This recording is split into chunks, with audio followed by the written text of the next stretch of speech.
Greetings, everyone, and welcome to another movie commentary. My name is Jimmy Good, and thank you so much for hanging out with me today, tonight, or whenever you're listening to this.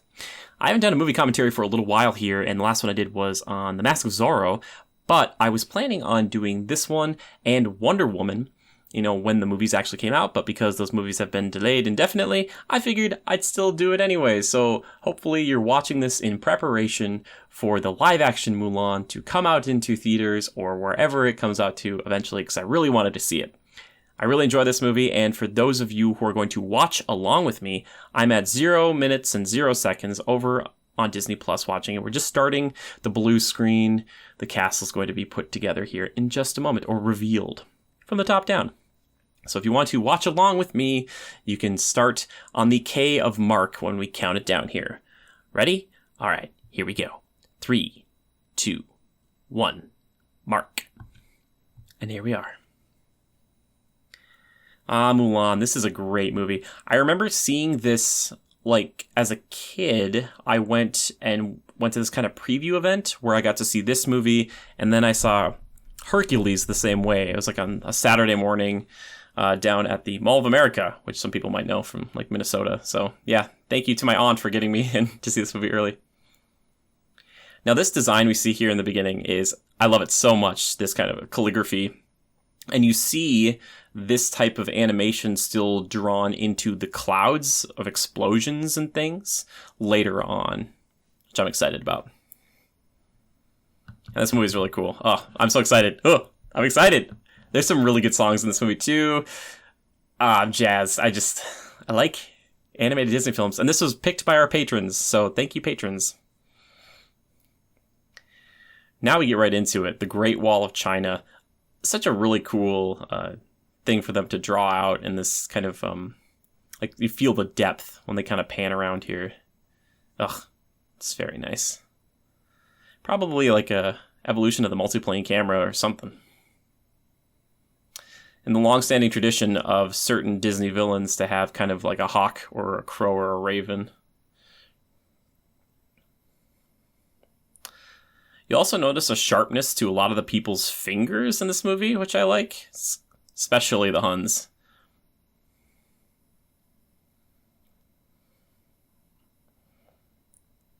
Those guys must have snuck in the other way, on the other side, with the other grapples. Now, not a lot of people talk about Shan Yu as a really compelling villain, but his design is really great, I think. The beacons have been lit. Gondar calls for aid. I'm sorry, I have to do it. And Rohan shall answer.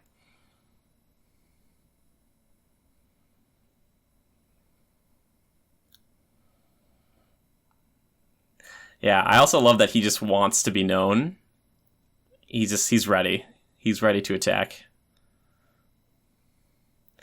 There's a lot of bad things that happen in this movie, too, that happen off screen. All those guys on the wall are probably done, or gone.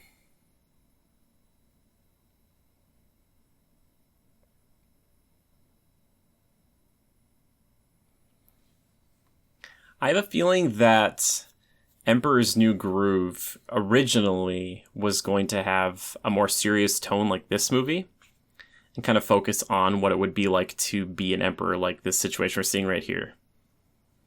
But then got changed very drastically to be more comedic. Whereas this movie has this comedic moments, but it is a pretty serious story. Oh, I just realized that he talks about the single grain of rice, and it goes right into Mulan, who is our single grain of rice. And is quietly writing a bunch of, writing her cheat sheet on her arm. Oh man, this movie's really tight together. It's just the punctual, and then the rooster crows, and now it's I gotta go. And now she's gotta show that kind of she doesn't do things in a traditional way. Never has. And she has her own way of doing stuff, like feeding the chickens here. Mulan's great. I like the design even of the horse. There's just a physicality to him too. It's So well done.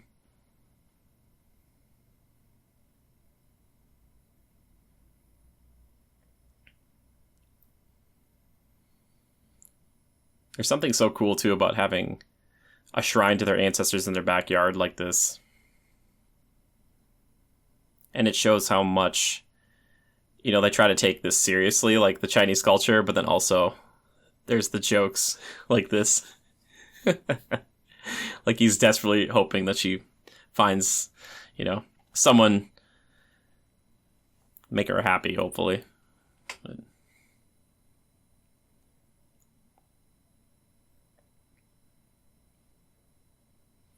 And right there we start to get a little bit of what the main conflict for their family is going to be. Is that he has not actually been able to have any sons, but he's also sick and a little bit older. Which will come back to, set this whole thing off. Oh, and here comes one of the best grannies in any movie. Ugh.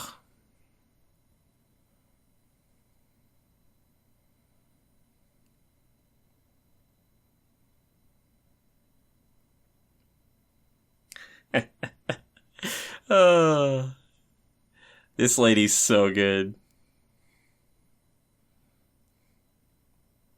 Just gets a cricket. First thing she does is goes blindly into a busy street. A true hero, when you think about it.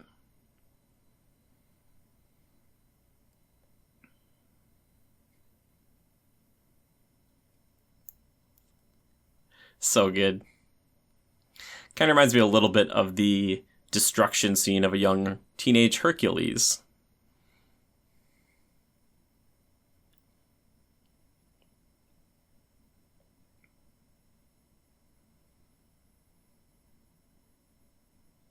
This is a really cool story, and I'm fascinated to see how they tackle it in the live action.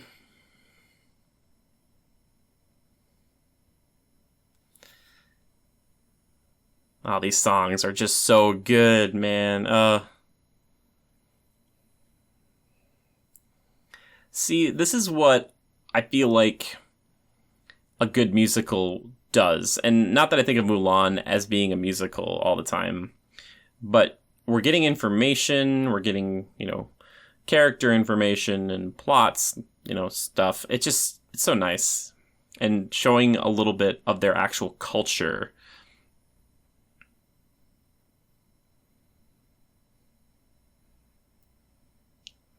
And again, it's in such a great juxtaposition to the end of this movie, where right now, a lot of people think Mulan, who she's a little quirky, she's intelligent, clearly, she kind of shows it off right there.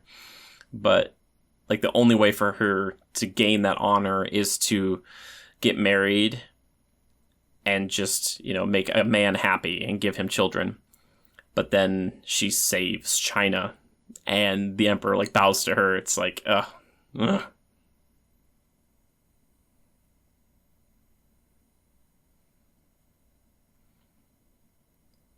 I also really miss hand-drawn animation. You could just see that, the love and the attention to detail in everything. Ugh. It's so nice. And not that computer animation isn't beautiful and great in its own way, but just every frame. Ugh.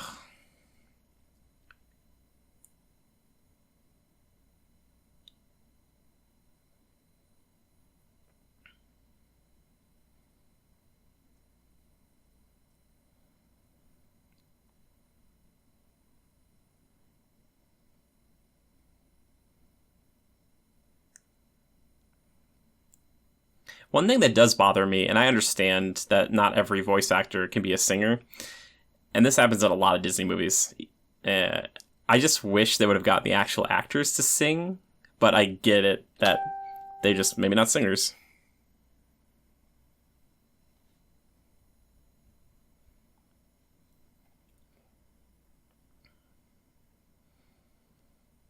I like how they try to make her Mulan fit in perfectly here, but you can just tell that she's not like all these other women.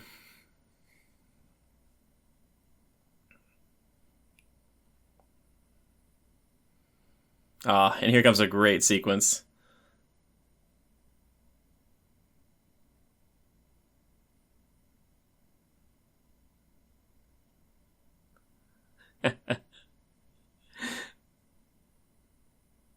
So good.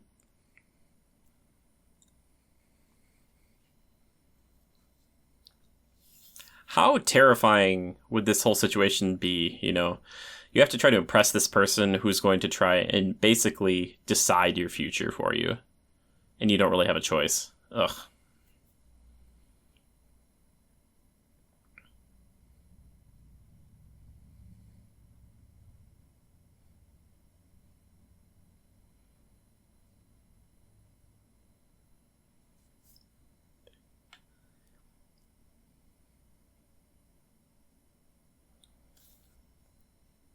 Ugh.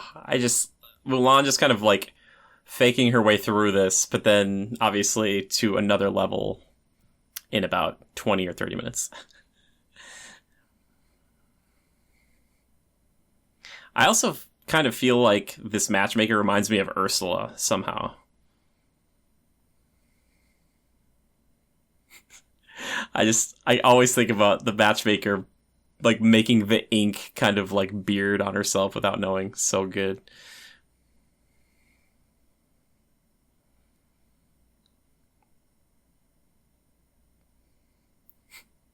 She just crawls on the table. Ugh.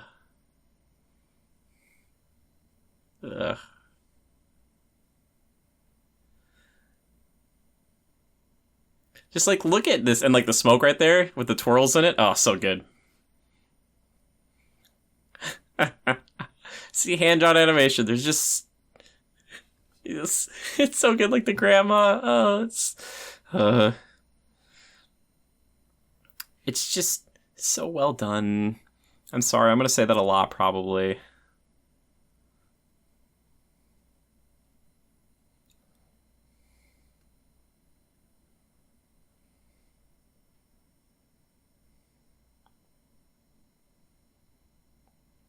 Now, I don't know if that just means that Cricky, the cricket, is actually lucky truly for Mulan because Cricky prevented Mulan from having to be matchmake, you know?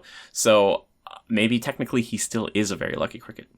We see that he's kind of cricket, or kind of lucky cricket later on, too.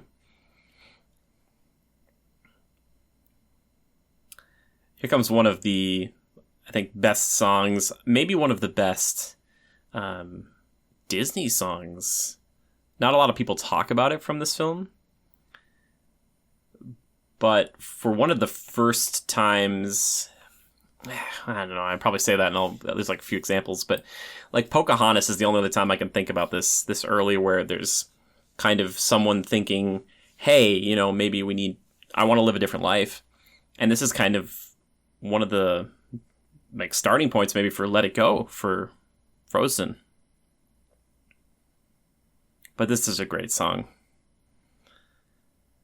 I know that they're going to use it kind of as undertones for the actual live action because I don't think there's going to be any singing, which is fine. But this is still such a wonderful, wonderful song.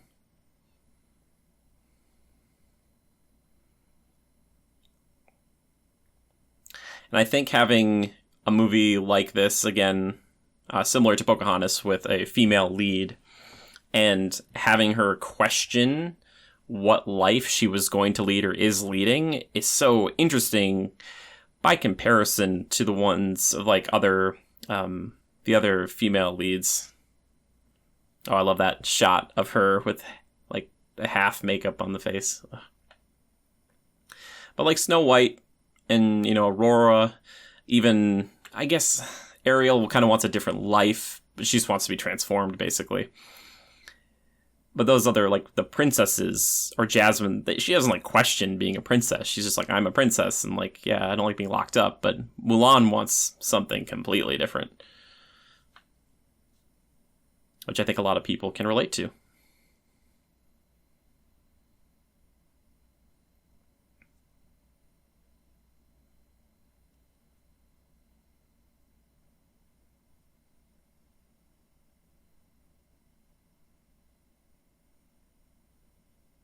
Oh, her dad is so nice.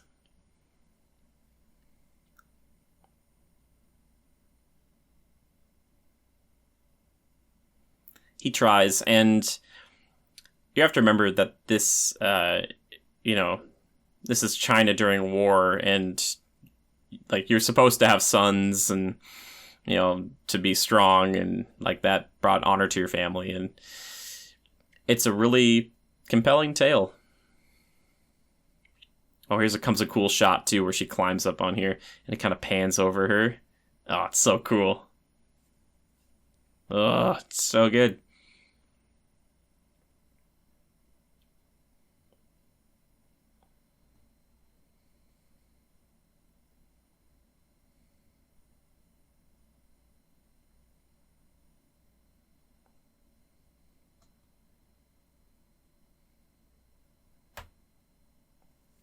And right there, you can see that, that's how it is. And like that guy is going to serve for his father. But for the Fa family, Mulan's dad's going to be the guy to go do it. Even though he's already established as being a little older, needs to see a doctor.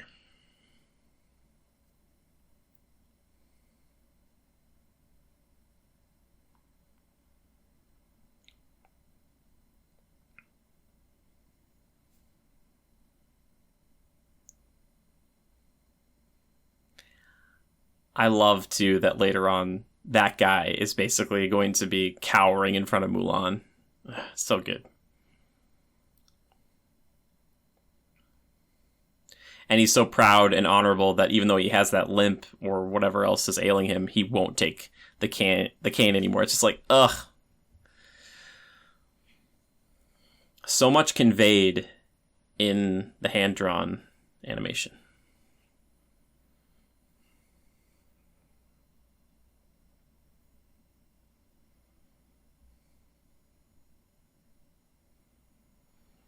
Clearly showing that he has skill with a blade, but, he's become too old to use it the way he used to.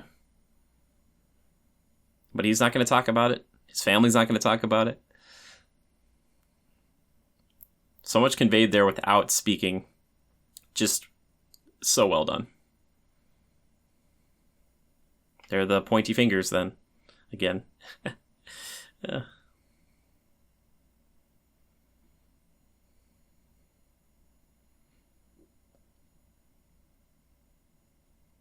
So Mulan didn't get a match made, and her father's going off to war.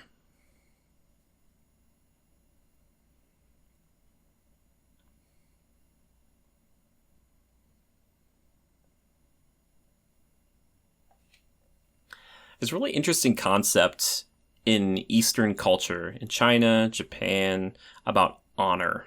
I've talked about it maybe a time or two, on various podcasts or streams or whatnot. And it's strange here in the West. It's more about freedom and, not that people don't want to honor their families, but it seems like such a staple in the small amount of media I've consumed from the East. And obviously this was made by a Western group, but still kind of focusing in on that. But, kind of saying that like, honor is of the utmost importance. Really cool shot there of Mulan underneath the stone dragon. I love it. But I love that. I think it's cool to see what kind of, even though they might be different cultures, the eastern half of the world, it seems like, from what I have seen and consumed, that being an honorable person and, taking care of your family and all that stuff is, tantamount to the greatest people. It's really interesting. Another thing I love about these movies, besides this dope song, which almost sounds like early 90s, late 80s, like a training montage, but they move quickly. They don't overstay their welcome, because drawing this stuff, there wasn't like too many cutscenes that made it to this level of detail. So like movies like this move, live action, they can, cut 20, 30 minutes, an hour of it, and it's like, okay. But here, it's just like, nope, we gotta move. We've established Mulan, we've established the problem, and let's go. Oh. She looks so cool, too. And the whole, like, take the sword out and bend it down and boom. It's like, oh. And even the horse doesn't recognize her at first. It's so great.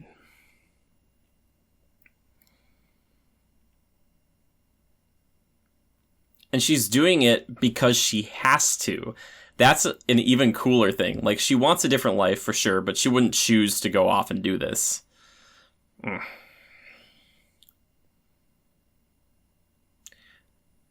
So I wonder if her grandmother has a connection to the spirits because she's older?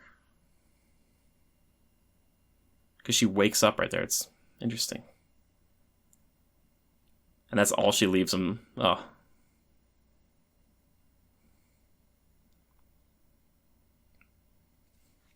Great shot of it, like the comb on the ground and the gate knocking in the wind.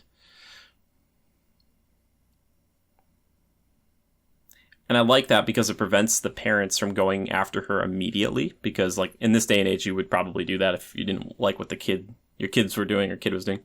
But they're like, nope, if I do it, they'll kill her outright.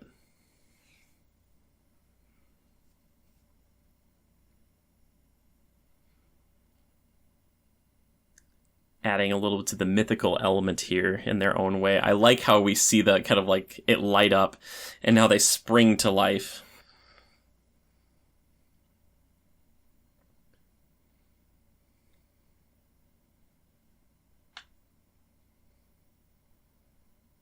I think that's George Takei, by the way, and then Eddie Murphy.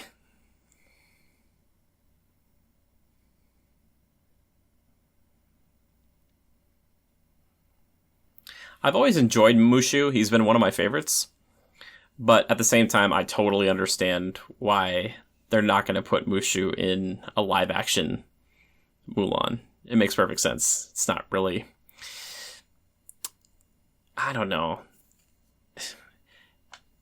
It just wouldn't be proper in this day and age. But one thing that's great about Mushu, unlike Genie, obviously we're getting a famous comedian to do the voice and be the comic relief, which is great. But unlike that, Genie's motivation, a lot of it was to help somebody because he had to, but his hope was always to be freed. Mushu doesn't want freedom. Mushu wants to climb the ranks. He wants to get respect. Here comes a great joke about cross-dressing, which also wouldn't fly nowadays.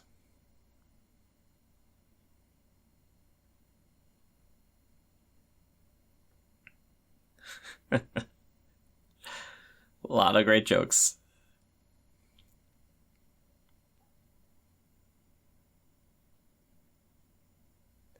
Lots of good stuff in there. It feels very Hercules in this moment.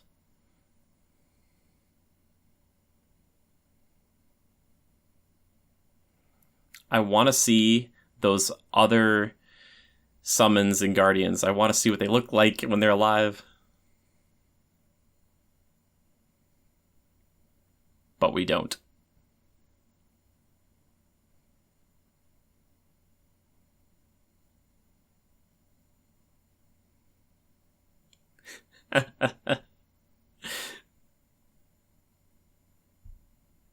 I love that there's one of the ancestors has been beheaded because of Mushu's failings.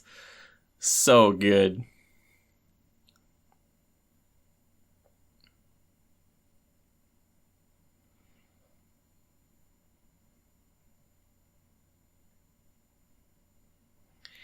I don't know why the stone dragon, the great stone dragon, never awakens.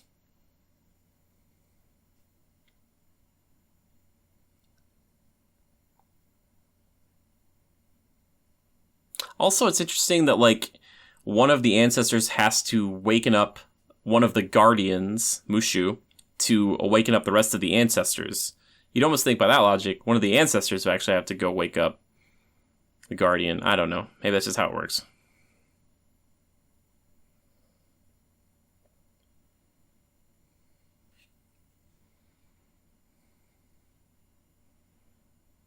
There again, the smoke, the kind of the calligraphy. Ah, it's great.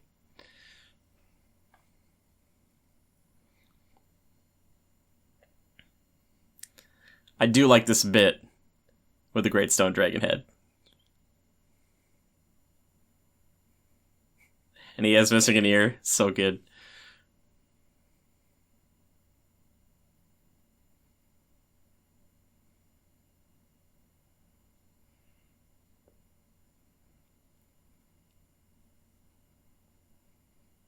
I wonder how big the Great Stone Dragon actually is. Is he that size? I need a Mulan origin. Or a Fa family origin.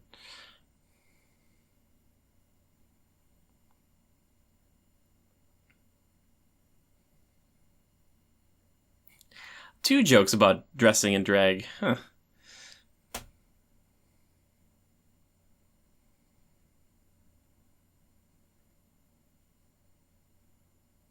Which, of course, he does.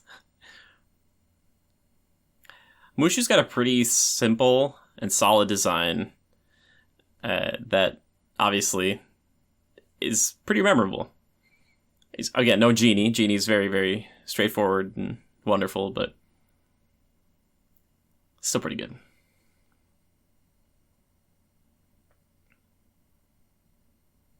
He says me or you, and then he points back at himself when he says you. I'm noticing this stuff now. Oh, now we get some scary stuff. Look at that shot from like a low angle. Like, this is fun. Even the horses look evil.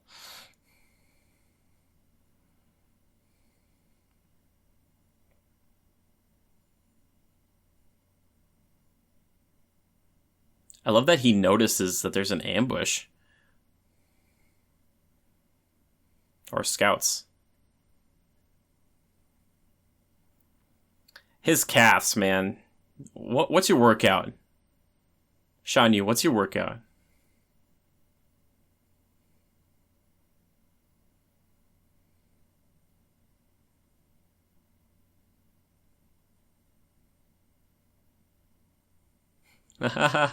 Yeah, we did find the Hun army. Oh no.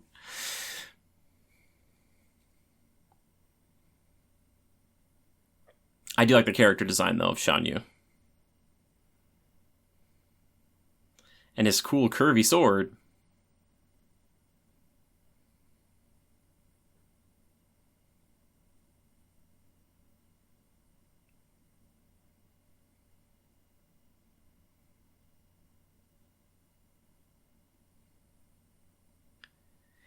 I like that. Oh, it's cool, actually, if you listen to headphones, that symbol kind of brush goes from right to left.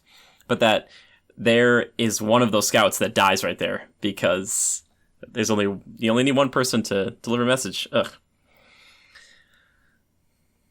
Nice and scary. Good stuff.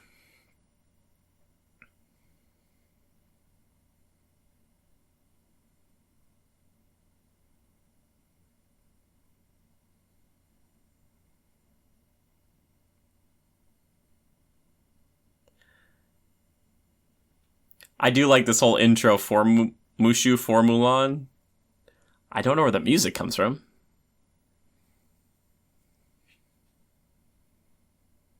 I just love that silhouette or shadow of Mushu with like his eyes that aren't there.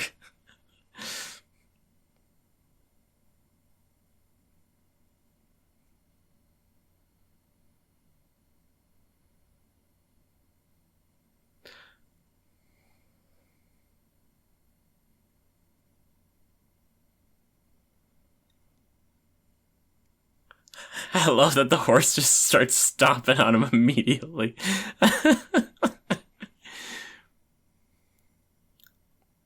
Maybe he is indestructible. He looks fine.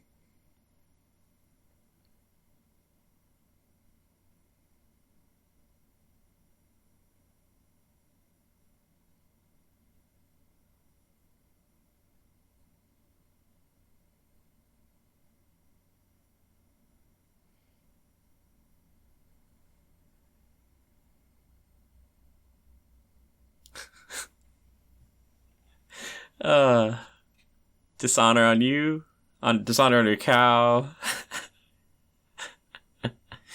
uh,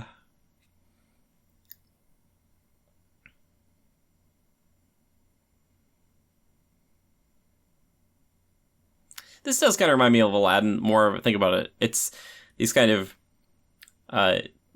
this pair kind of going in to trick a bunch of people into making them think our main character is something they're not.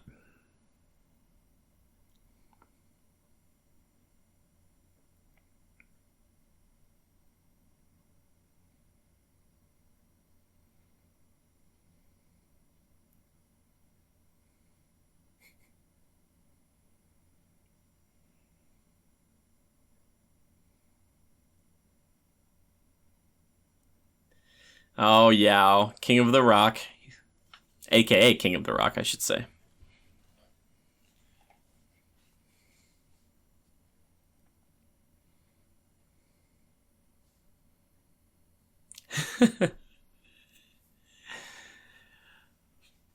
Mulan's pretty good. That's a nice, a right jab.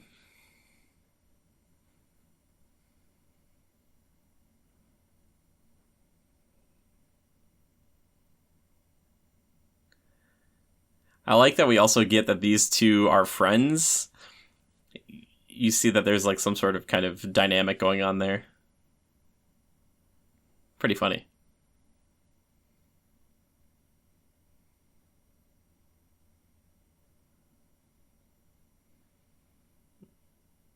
Oh, poor Ling.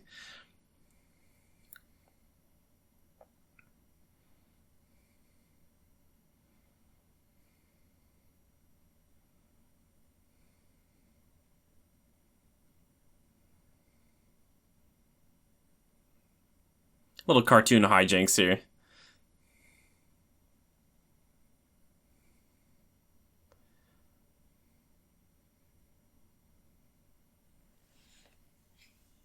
Anybody could have done that. I like how they're all going after Mulan there. One's got like a sword out and she's like, hey, guys.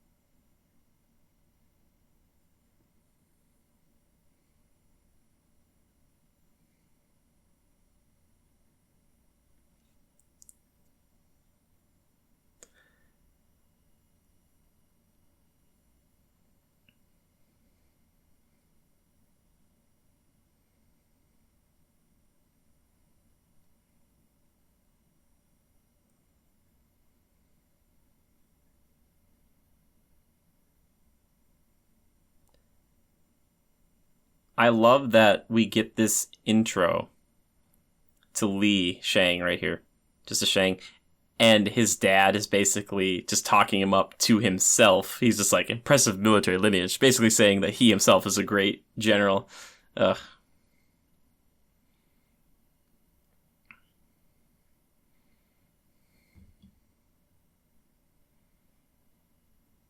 Well, he just walked out here. He didn't know.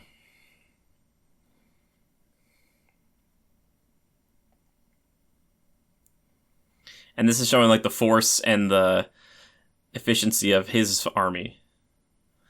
And it's like, oh, it's his dad. Oh no. And like that, they're all on white horses. They're like a scary, intimidating group to some degree.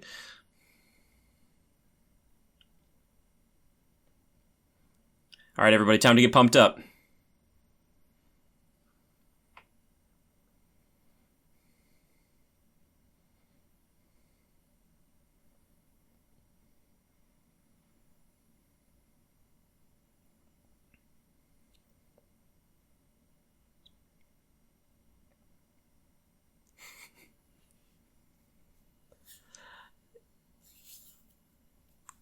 Cook outdoors. I love too that you see Mulan kind of slap her hands together and she kind of shakes one of them off like it hurt her. It's just very funny.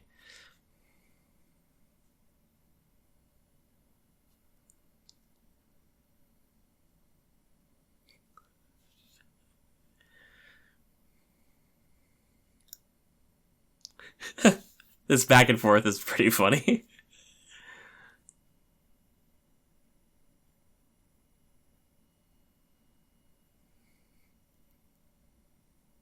So I want to know, did Ping steal Mushu's girlfriend? Like, what? There's a lot of questions I have there.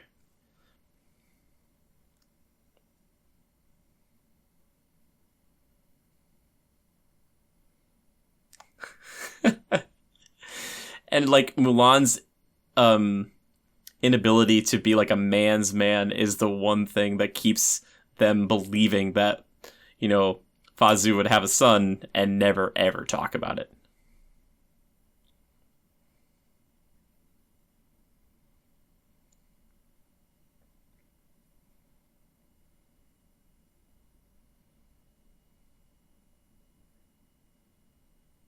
Thankfully, we don't have to watch them pick up all the rice. Look at those birds. That's nice.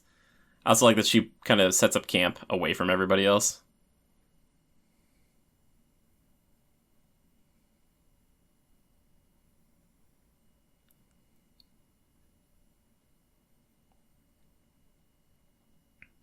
So Mushu almost ripped off Cricky's wings right there.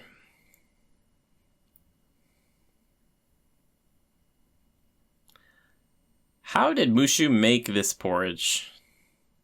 Where did he get the bacon? I know these are the little questions. And for some reason, Cricky is always in the food.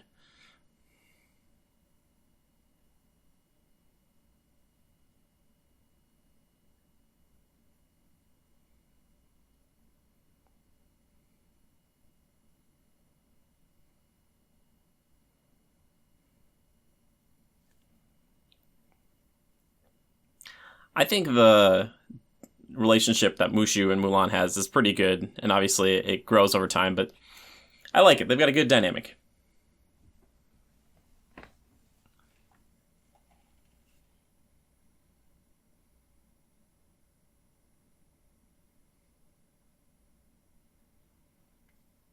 I still don't understand why the Emperor's like right-hand man is out here watching this stuff. But I guess it's just so they have one less character to have to draw and make. I don't know.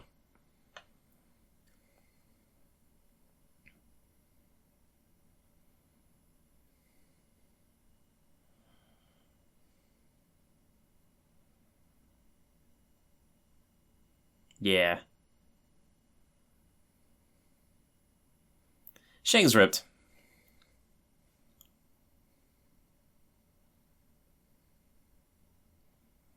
Here's my question.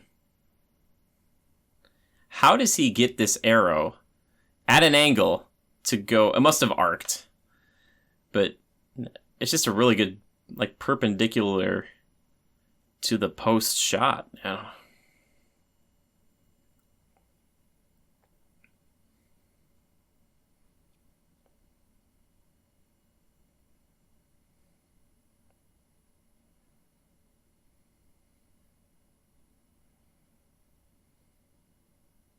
Discipline and strength. It's good.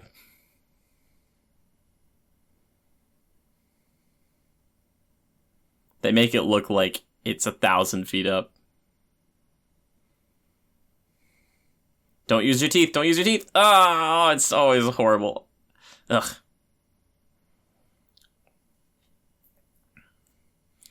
Guys, just Steve Rogers this. Knock it over and then pick it up. Here we go. This is the song that everybody remembers from this film. And here's Yao being a jerk at the beginning of this song. Remember that. Now this is Donny Osmond singing now. Whew. You gotta do that part.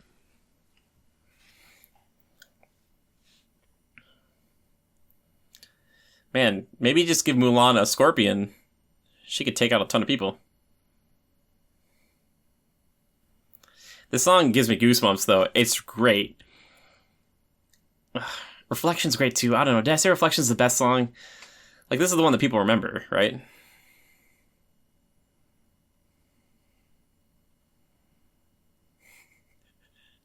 I love the smile she gives him when the fruit's just on, or the tomato's just on the arrow. Just kind of like, hi.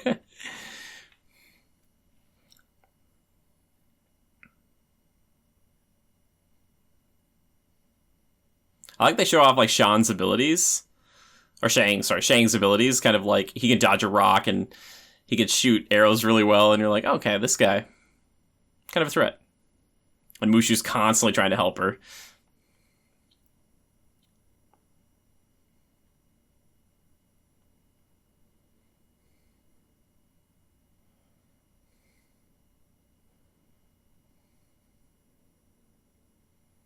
You must be swift as a coursing river, with all the force of a great typhoon, with all the strength of a raging fire, mysterious as the dark side of the moon. Dun, dun, dun, dun, dun, dun. It's just so good. I love it.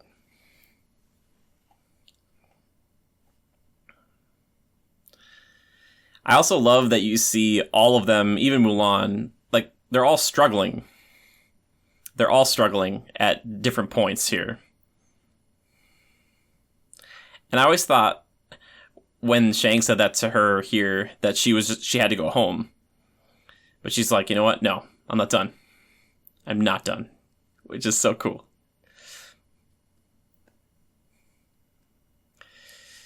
And she's using her intelligence to win. Ugh.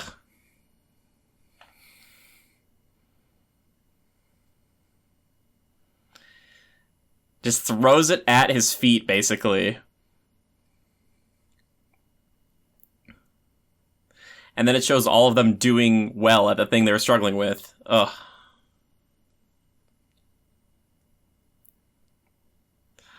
There's like a red background. There's Yao. He's helping her out now. For some reason, I guess. They went through boot camp together. Ugh, dang. If you don't get pumped up listening to that, I don't know. And then you see Shan Yu, and he's just chopping down trees. Like a big scary boy. Look at his, like, scary nails. Oh, man.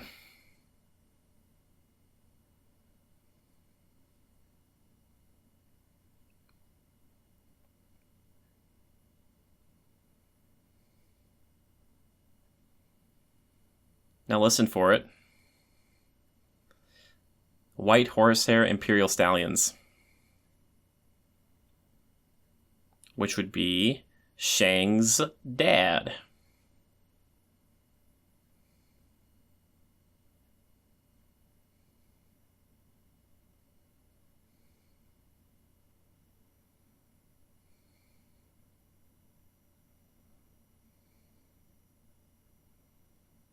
He's got yellow eyes. Obviously that means he's evil, but I don't know.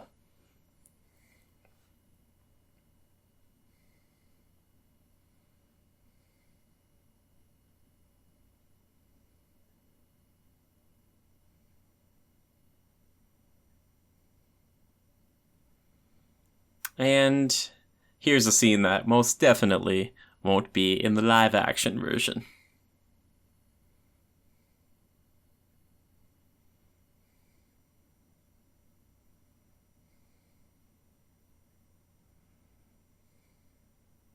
I do like that Mushu covers his eyes with his ears, though, too.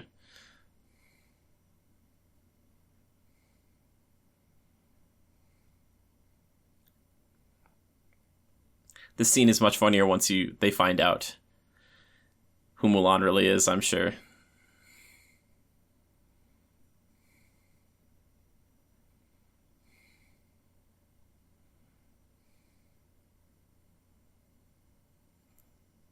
I like Mulan's guy voice. It's very good.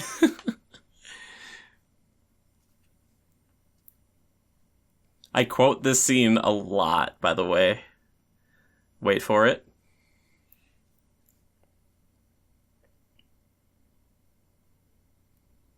Is Yao King of the Rock?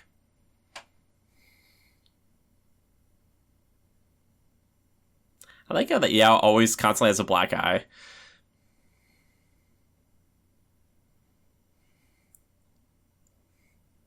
Here it is. Close our eyes and swim around.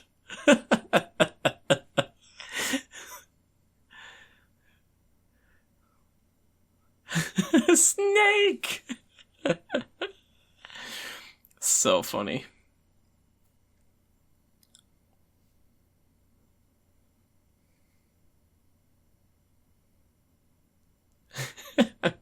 The silhouette of all of them on the rock. So funny.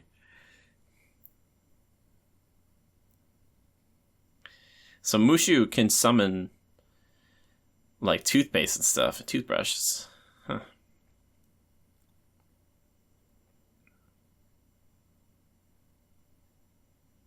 It's a fun little scene though.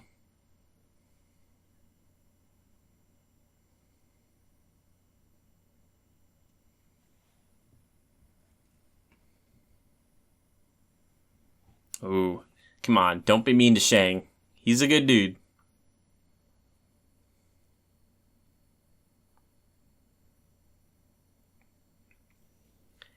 It is kind of weird when you start to think about Mushu's motivations. Obviously, he is mostly motivated about making Mulan a war hero, and the only way she can become a war hero is if she goes to war. But that also means that he is pushing Mulan to go to a place where she could die.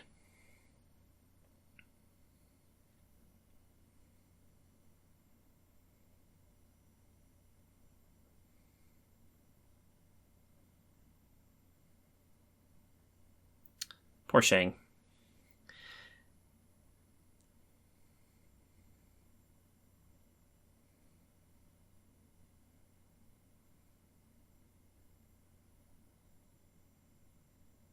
I think Mushu's just acting out because he's angry about the whole situation. And also, the advisors should not say mean things to Shang like that. Obviously, I guess Shang maybe got promoted. Well, no, Shang tried hard. He was first in his class, all this stuff. But that guy's just, I don't know, not very nice. Oh, I love that picture, by the way, where he's like shaking the Emperor's hand and pointing at him. That's a joke picture I like to take with a lot of people.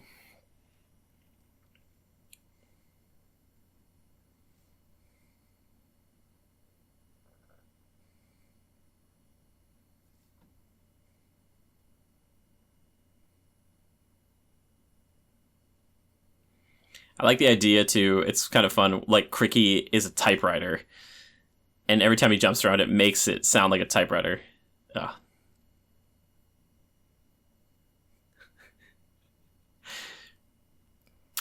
I just want to know how long it took Mushu to fashion the armor with the hay coming up with a panda and everything.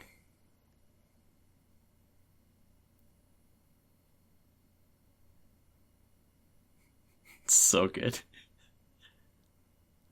You've never seen a black and white before, but like also the panda's there too. Ugh.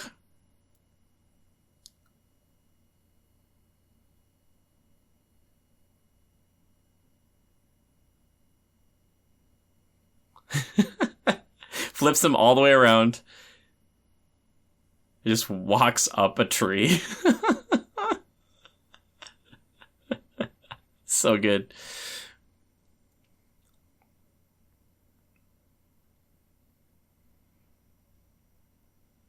This is the last major song, I think, but you do get some amazing landscapes in it.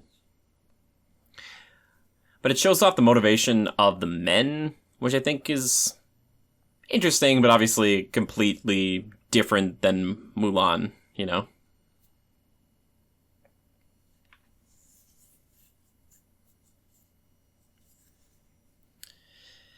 And we start to get this kind of difference here is that, like, all the men are pretty immature, but Mulan actually has an idea of what it would be like to look for more of an equal. But this is kind of a part of the follow-up in the sequel to Mulan, that all these guys kind of meet princesses. And I don't remember if they're all just like what they wanted them to be, like these dream women. I don't know.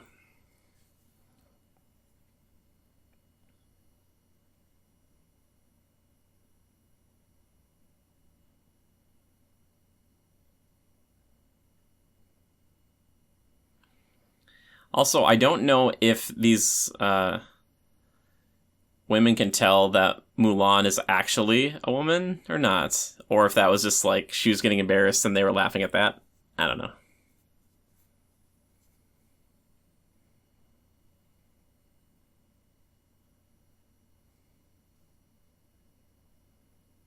Mulan, you got the right idea.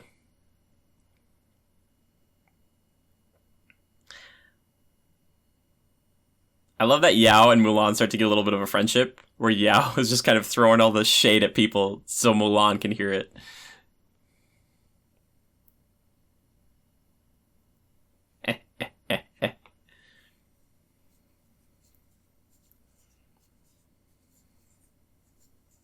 It's still a catchy tune. The chorus is great too. Or like I should say like the group of all those guys singing together in harmony is very good. Four. Okay, I don't like that they don't say four at the end there.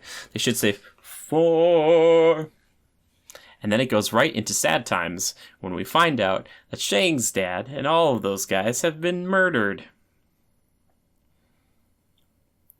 Some great imagery here, though, with, like, just, like, the red and smoky sky. Ugh.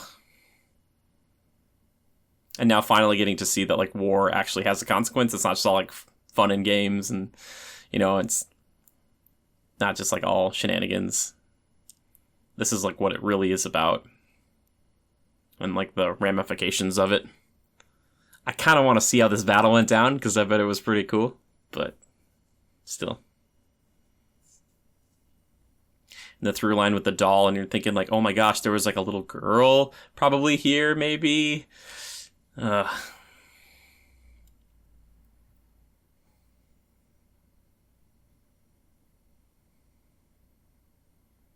even this guy, the advisor's like, look.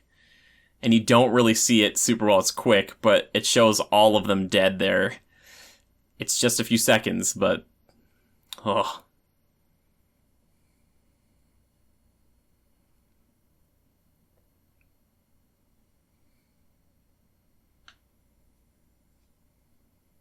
Poor Shang.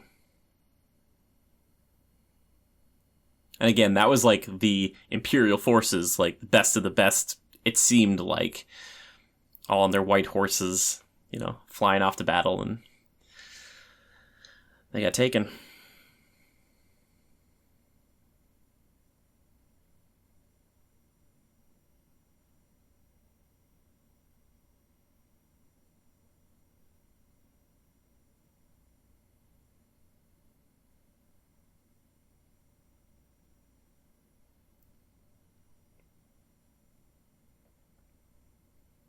You start to see that Shang is like, okay, he can show a little emotion once in a while to some of his soldiers there. It's good stuff. Just a little bit. But instead of breaking down, he's like, we gotta work.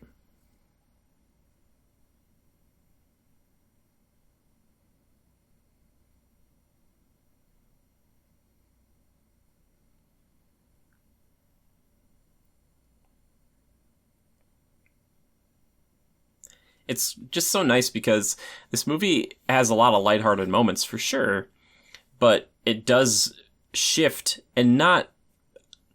it shifts abruptly, but it doesn't really do so in a way that makes you kind of get whiplash. It's like, oh yeah, remember that this is a serious story. If they find out about Mulan, she's going to be dead. There are these guys who are going to kill the Emperor, and this is pretty much all that the army has right now to find them and stop them. Otherwise, China might be overtaken. It's great.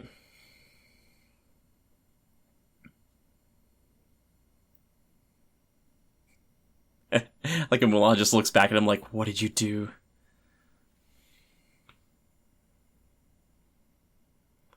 It just takes an arrow to the shoulder, and it's like, here we go.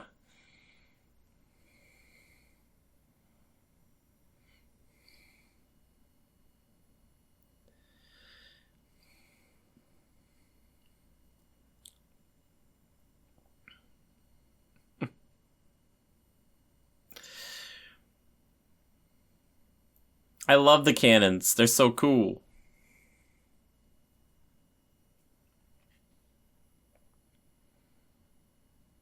I like how she ends up just cutting her horse free. She's like, alright, time to go. But she still gets thrown. Ugh.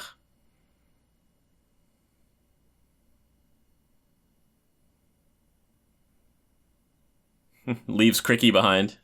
Yeah, he'll make it. It was cool to see her ducking the arrows, too. Ugh. These guys have gotten better with those cannons. Look at them. They probably got a few of them. Ugh, I just love how the smoke is drawn. It's so cool, right? Is everyone seeing this?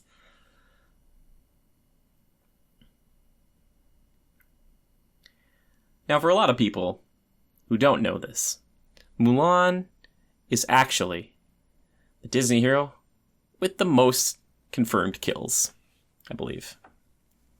Shot you up at the top there with his silhouette. So cool. But anyway. Estimates, roughly, couple thousand Huns that we get here.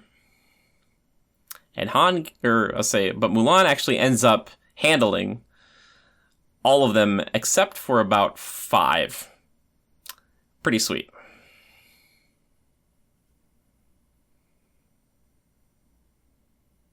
Yeah, there are a lot of them. It's so cool.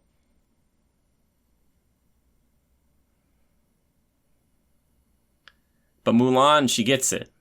She's like, why use one cannon to destroy one person when you can use one cannon to destroy thousands of people? That's my girl right there.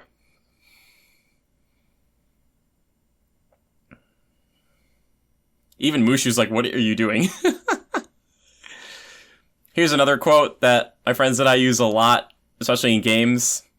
If you're about to run up and, shoot a character in a game at like point blank range.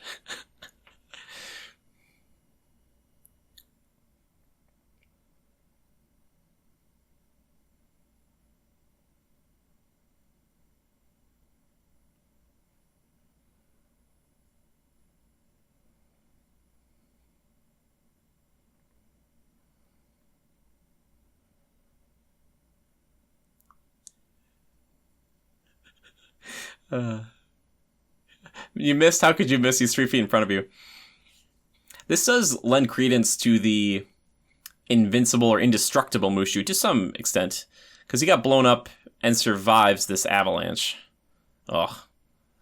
He's so pissed. So he does get a hit on her there. He'll come back later.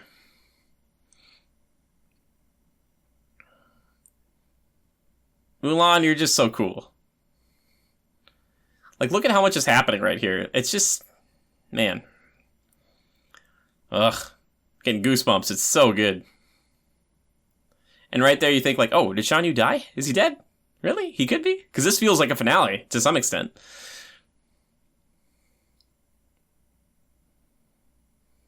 Oh, an avalanche would be so scary to be in. Especially on a mountain like this. Like on the top of a mountain, I should say.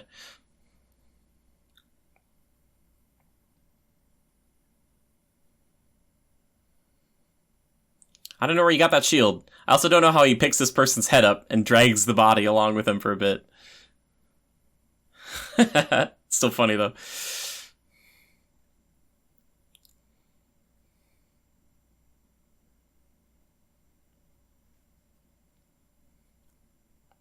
Ugh. It's such a harrowing sequence. Like, it's so good. Because you think, oh, it can't get worse, really. But what if it could? What if our hero is about to fall off the mountain?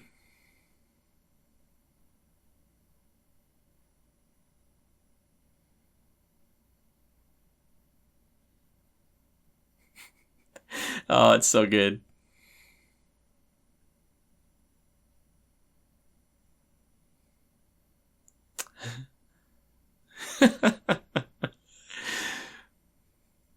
And Mulan with the amazing shot. Remember, she's become an amazing archer? Oh my gosh.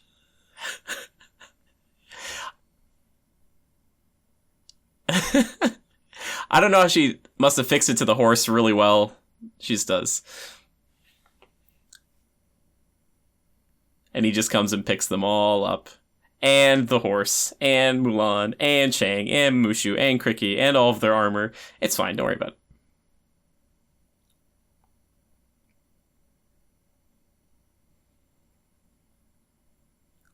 That poor horse is like, I'm never doing anything ever again.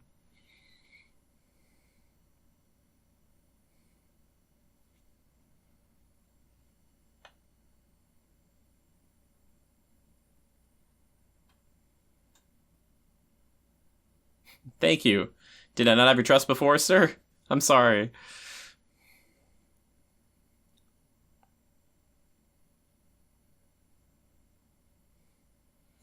And one of the rare times we see blood in one of these Disney animated movies. Very brief.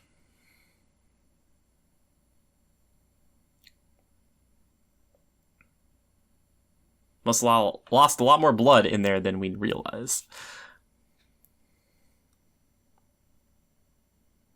That symbol on the tent almost looks Japanese, but it's not. Must be a sign for Doctor. He's like, hey, no big deal, but I'm pretty sure Ping is a woman. Just so you know.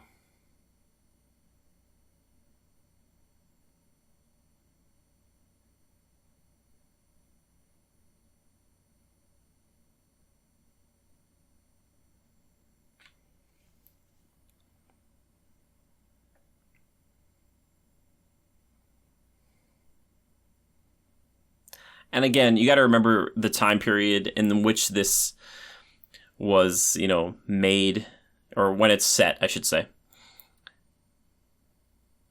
But, and maybe this is just because I'm more of a modern man. If this happened, if I saw anybody do what she just did, I would think, oh my gosh, she's incredible. Keep her. Like, I don't care who she is. I don't care what she destroyed the Hun army with one shot. Come on, guys.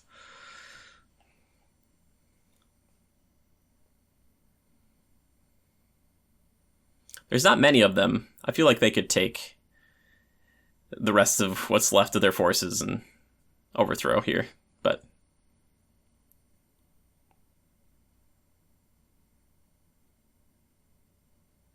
ugh.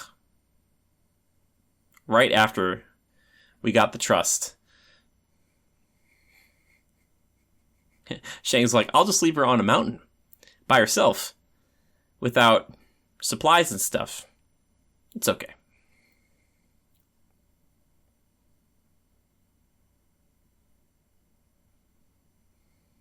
And they're going to go claim the victory. Come on, guys. That's not fair. How dare you?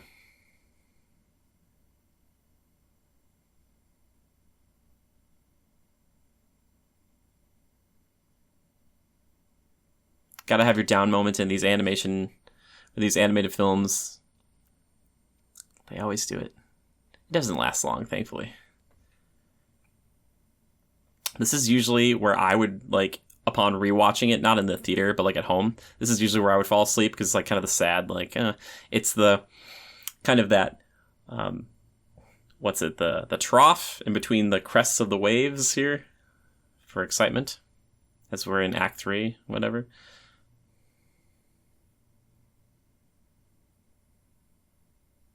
I guess they left some supplies with her.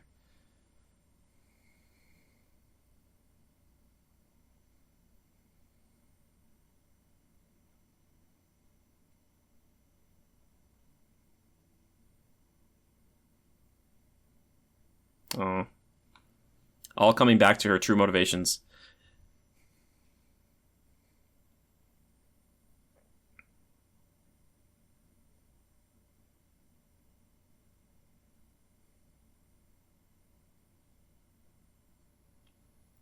I love that we get a little more from Mushu than just comic relief, though.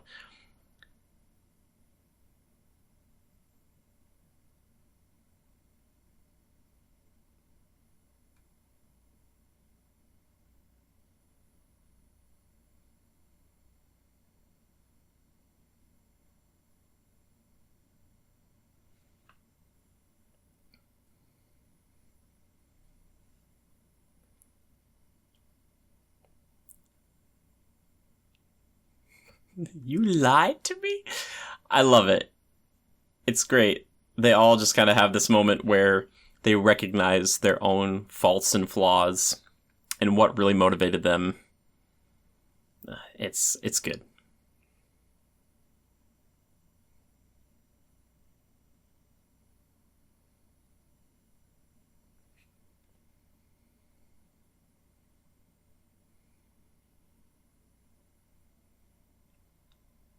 The story would be very different because Mulan still has her sword, if she went and she just slaughtered the rest of these Huns by herself up in the mountains. Yeah, she wouldn't get the honor and the acclaim, but it would make for a kind of cool ending. That's all I'm trying to say. Alternate ending. How is this guy still alive? And he has a summoning scream too. Like, listen to this.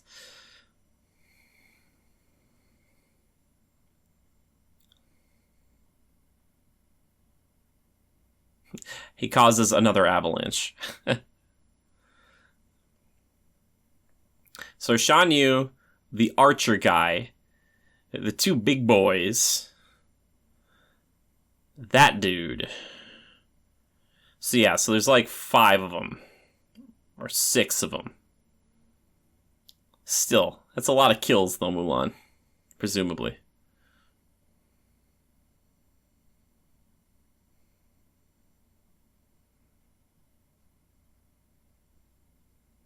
He's like, we still got this. We can still do this.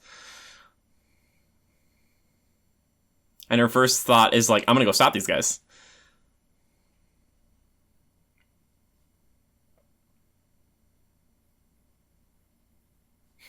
This Huns popped out of the snow like daisies. Another great line.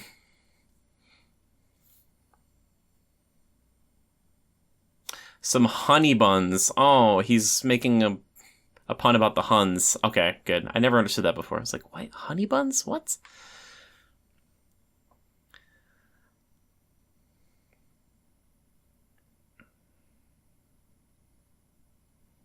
And right now, obviously, they're celebrating. This is probably the next night or something. And then what? Do they just show up and say, yep, we killed all the Huns? But they're kind of sad about it, too. I like it. They're not just, yay, we did it.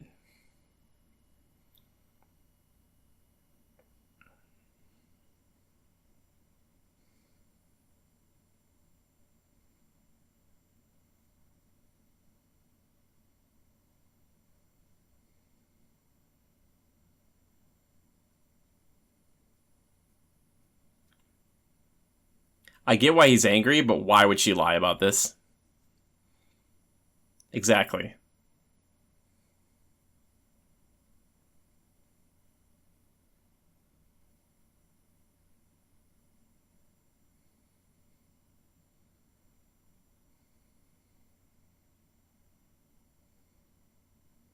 Mulan is just like, after the mountain stuff, like, or the mountain battle, she's just even cooler. Because she's just riding around, she's like, you better watch out for these Huns. And she's not giving up. Oh, another great shot here of is this the Forbidden City? I could be wrong. The palace, the Imperial Palace. Watch out for that dragon. Watch it creepily, like, cling in the background.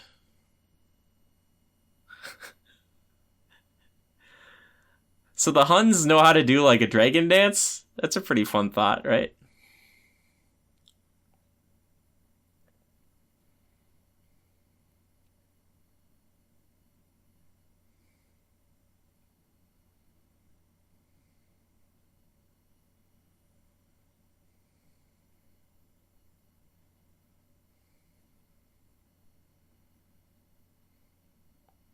He's got that cool sword.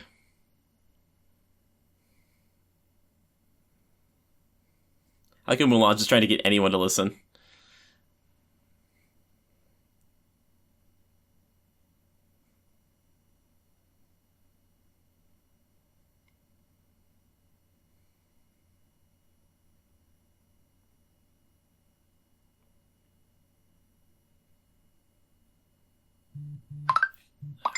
Whoa. The phone blowing up. They heard that I was doing a Mulan commentary. Look at him. He's so sneaky up there.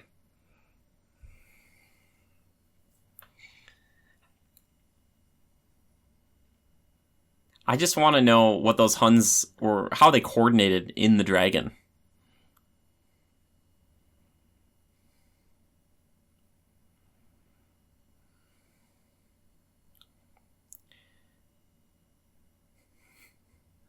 He's like, I'm almost ready to twirl my mustache. They're playing the Be a Man song again. That's so great. Just quietly in the background. Gotta think a little differently.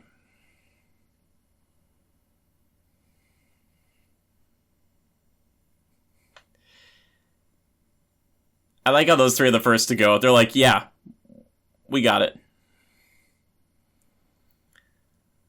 Sometimes the only way up is a little cross-dressing. This movie is more progressive, I think, than people give it credit for.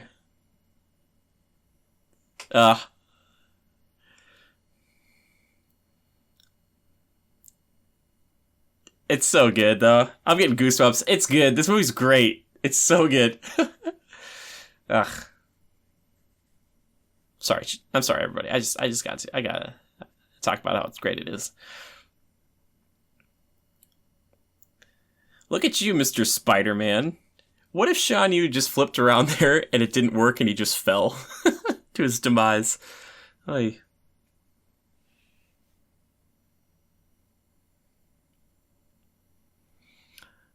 Shan Yu's got this whole, like, Maleficent complex where he didn't get invited to a party, basically. And he's like, well, how dare you?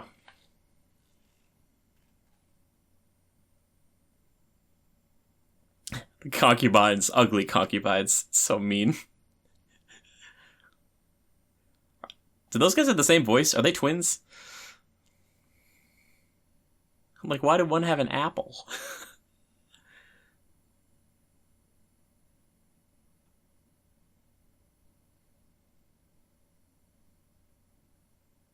You get it? Mongolian barbecue. It's a joke. Oh, yeah. Oh, yeah, I forgot. Well, why did one take a bite out of one? I don't know. It's fine. I like that Mulan takes out the archer guy over here. Just crushes him, strangles him with his bow. And they send Shang in to go fight Shan Yu. It's so cool.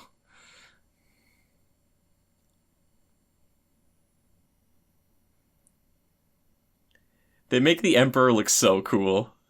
Ugh. And the Emperor slowly walks away. He's like, I'll get out of here.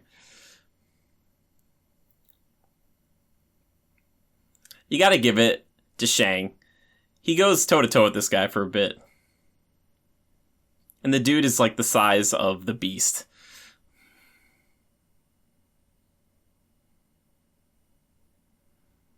Good thing that rope held.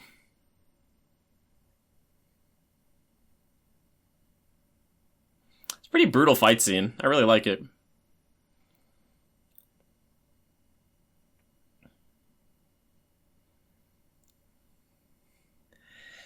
I love how Mulan starts to taunt him in this fight. It's so great. Denies him his prize.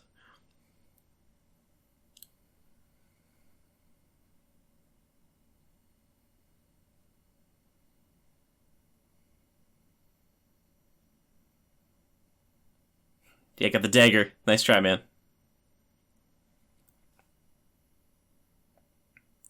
Here it is.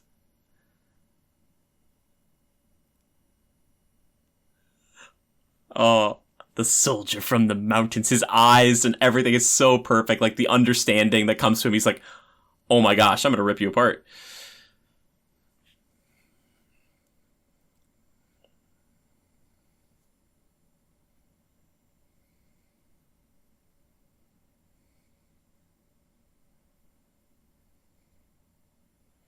Thank goodness that kite showed up.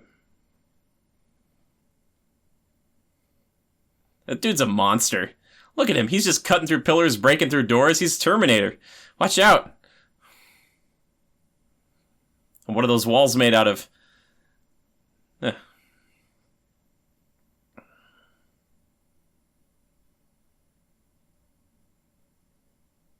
love that shot of Mushu, though. And Cricky. Did those two guys die? Those two who just jumped out of that tower? I don't know. These are all just thoughts I'm having. She's like, all right, we can do this. We can assassinate Shan Yu right here, right now. How did he get through the ceiling? Guy's crazy. Oh, here comes one of the best turnabouts in any fight ever. Oh, it's so good.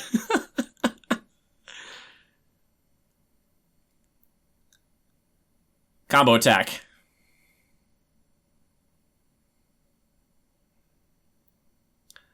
I love how the plan was like, let's blow him up.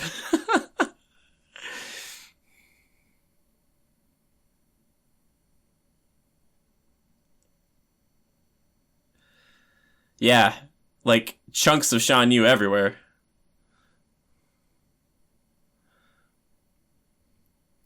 And Shang broke her fall.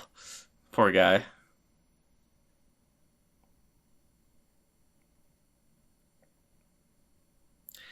I would have done that a little differently. I would have had the sword come and land right next to Cricky's head, and then Mushu would have said, "You are one lucky bug."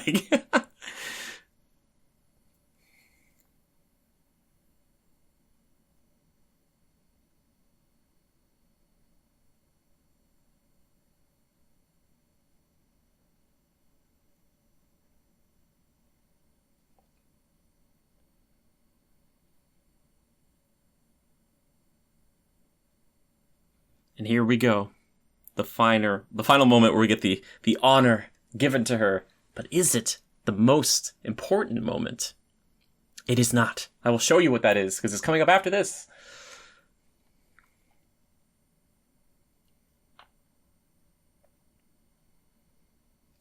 I think they used this audio for the trailer for the movie.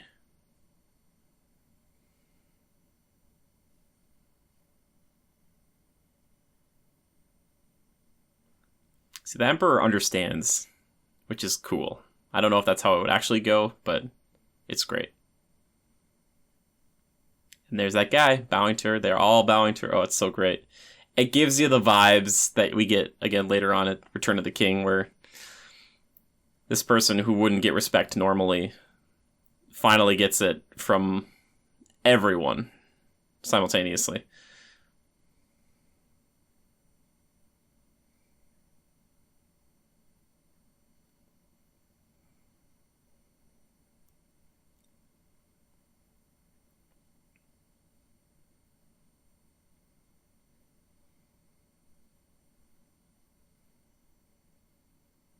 I forget how Shifu got his hat blown up. Was it the fireworks?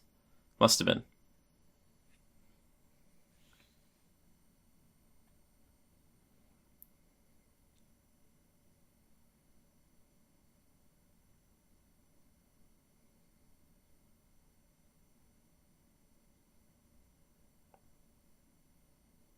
Here's a cool medal that Mushu said he needed, basically at the beginning of the movie. But also, she gets a sick Mongolian sword. And she gets to hug the Emperor, which is fun too. Is she allowed to do that? They'll just kind of shrug like, I don't know.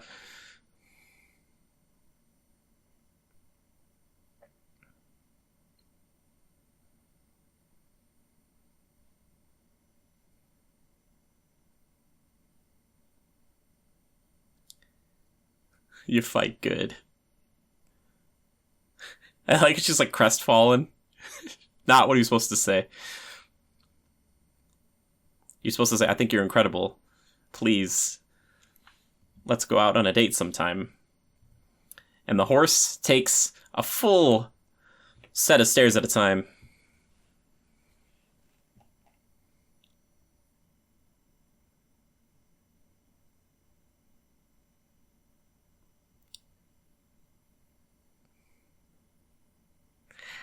I love that line delivery of dynasty, because he's dynasty. It's very good. I love that, and also he talks like he's got kind of like these Confucianisms where he kind of talks in this like poetic way all the time, but then he just breaks it down for Shang. He's like, dude, what are you doing? Like, he's like, you like her? Go after her. Come on. Ah, yes, the most important moment of the entire movie for our lead character, obviously. And the final blossom blooms. Ugh. This movie's so good.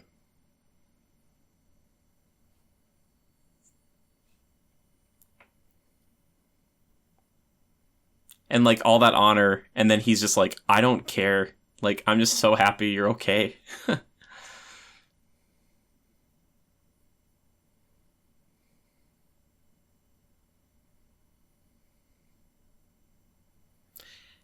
And I suppose they could have done like a shot or two like they did with the Huns, like cutaways from the storyline back to the Fa family household to show that he was sad, but I guess you don't really need it.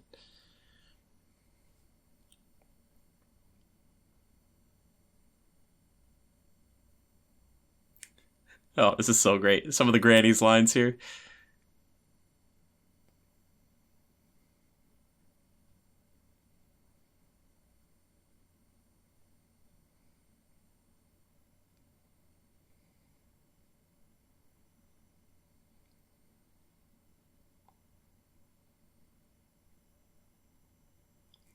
I love that. Would you like to stay forever? What a good line.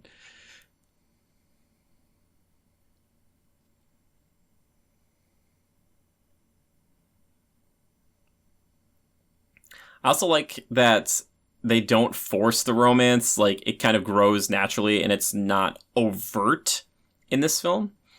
And it's not like, oh, yes, the best honor that she got was like she finally found a man. It's not that. She just proved that she didn't need to lead a normal lifestyle for this time period. And Shang, like, finally recognized that, which is good. Then you do get this weird part at the end where they're bouncing the decapitated dude's head, and it's very 90s.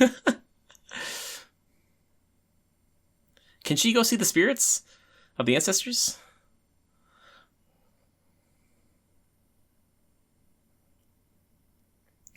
And there it is. Mulan. So good. I really enjoy this film.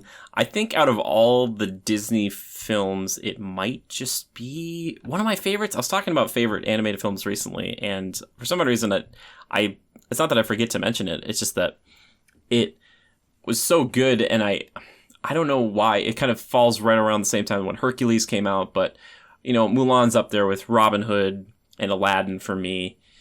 Yeah, it's a good movie, man. And it's just like, it gets me every time. It gets me pumped up. It kind of shows that you have this, protagonist who's not happy with her life and she's not willing to accept the way that it's going, and she kind of screws up, but she finds that in those screw ups and those rash decisions, eventually it kind of pays off for her, to follow who she truly is as opposed to being something she's not, which is great. And I'm glad she wasn't killed. But yeah, I still can't wait to see the live action version of this. Like one day we'll see it, because I was really, really looking forward to this. But they're making live action versions of all these movies now. Like Aladdin was pretty good. Robin Hood's getting some sort of Disney Plus thing. What's the third one? I was talking about another one today that I thought was really good. Lilo and Stitch is also good too. I wonder if they'd ever do that. Anyway, let me know what you guys thought of Mulan. If you watched it along with me, just tweet me. I am at JimmyGood013 over on Twitter. I would love to hear from you. I'd love to hear if anybody actually listened to this whole thing all the way through with me talking and singing occasionally. And if you want to, tweet at me and tweet the hashtag Mulan. Hashtag Mulan. Yeah, pretty simple. And I hope you enjoyed this. The next one I'm going to work on is Wonder Woman, and then after that we will get back to voting on that. So if you want to vote on those types of things, head over to patreon.com/criticalreviews. That's a great way to support us. We're also on Spreadshirt. We have an Amazon affiliate link. We have an Instagram. We got all these things you can do to support us, and on Twitch as well. But I appreciate you just being here tonight with me, or today, or whenever you're listening to this. I hope you're doing well. Kind of crazy times. It's, summer of 2020 when I record this. So yeah, it's weird times indeed. But either way, I appreciate you. Love and hugs to all of you. Remember to follow your heart. Be who you truly are. That's what this movie's all about. And also to adapt and overcome. Bye, everybody.